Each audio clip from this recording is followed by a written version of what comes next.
Hello guys, welcome back to my channel. Today in this video I will show you how to fix iMessage waiting for activation on iPhone after update iOS 16.5. First of all, subscribe to my YouTube channel and press the bell icon to get new tech videos. Now let's start the video. Solution 1. Restart iMessage. Open the setting app on your iPhone. On the setting page, scroll down, tap message. On the message page, turn off iMessage. Then go back setting page, swipe up, tap general.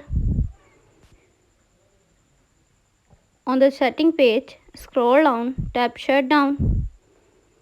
Now slide to power off and turn off your device. Then wait for few seconds and turn on back. Go back general page, scroll down, tap message. Turn on iMessage. Solution number 2. Check Wi-Fi connection. Open the setting app on your iPhone. On the setting page, tap Wi-Fi. Turn off Wi-Fi. Then go back. Enable airplane mode. Then wait for few seconds and disable it. Tap Wi-Fi. Turn on Wi-Fi. Solution number 3. Set date and time automatically. Open the setting app on your iPhone. On the setting page, scroll down, tap general.